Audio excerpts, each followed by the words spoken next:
Hello, my garden and YouTube and vermiculture friends. Well, it's Sunday and Rick is watching football, so I had to go out and entertain myself. And I thought I'd preface it that for any of you football widows out there.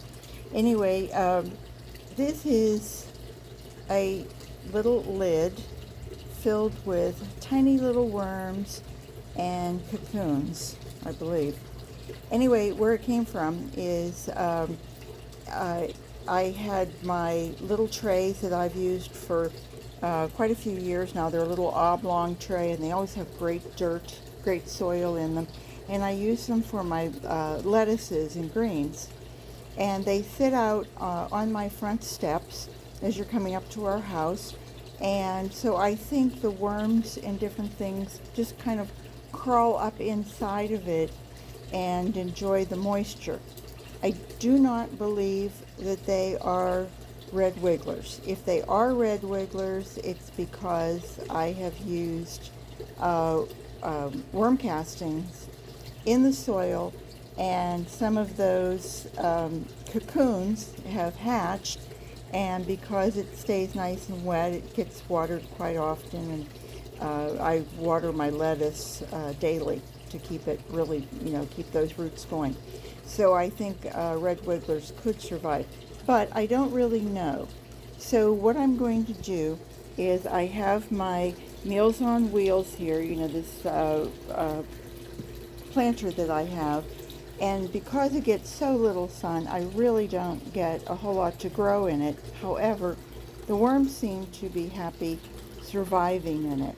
So even though this is Miracle Grow and lots of worm castings and worm leachate, it's really rich in soil.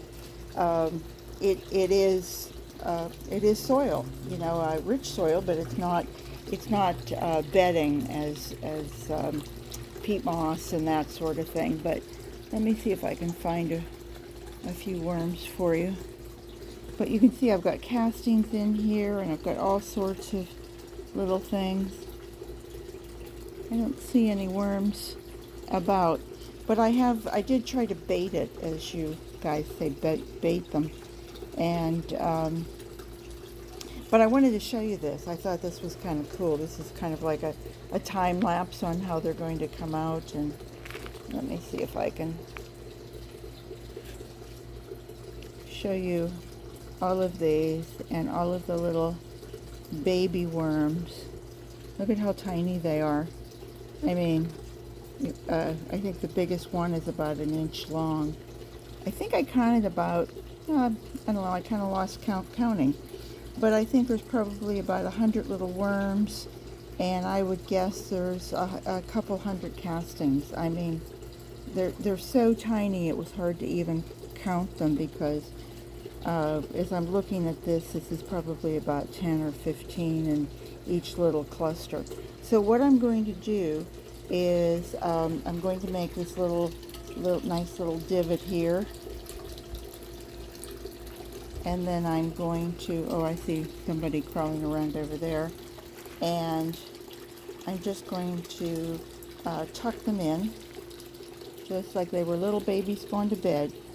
And I'm going to tuck those in. And, oops, put down there, go ahead. And let me see. And then I'm just going to put a little bit of soil over top of them, and they do have a banana that I chopped up,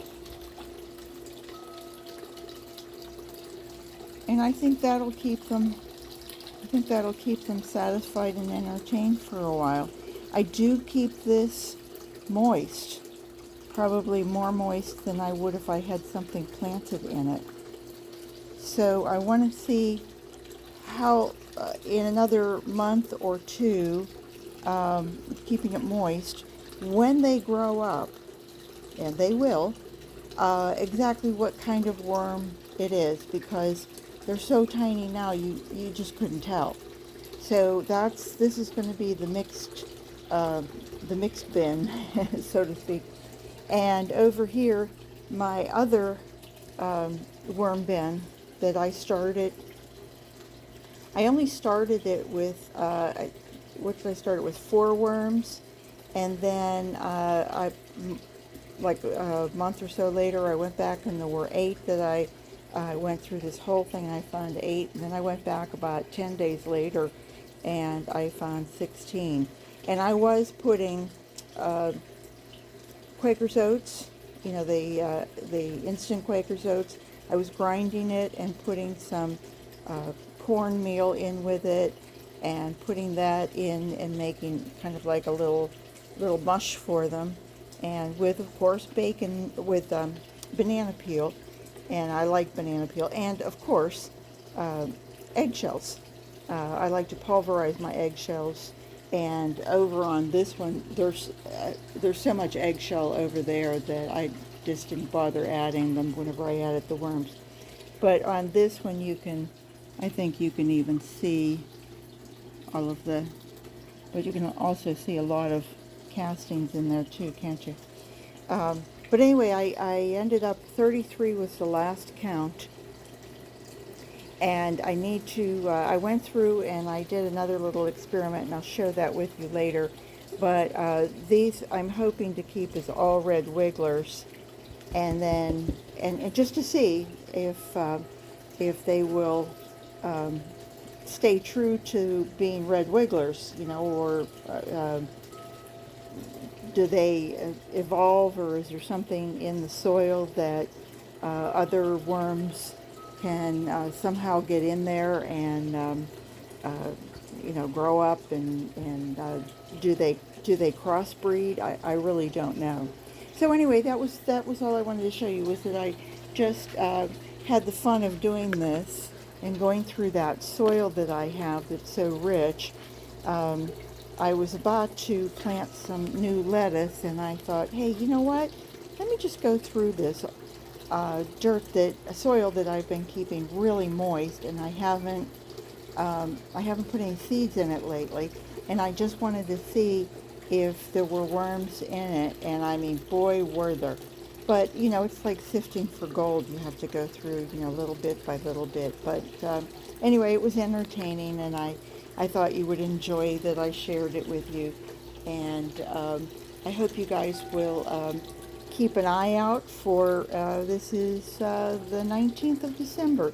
So sometime in January, let's see where we are with these bad boys and see how much they've grown from their little 1/2 inch and 1 inch. So have a great day, and garden what you've got and enjoy what you have. And as you can see, I'm out on the back porch, and I intend to pour perhaps a little bubbly to celebrate that it's coming up on Christmas week here. And I hope to see you all back real soon. Take care. Bye-bye.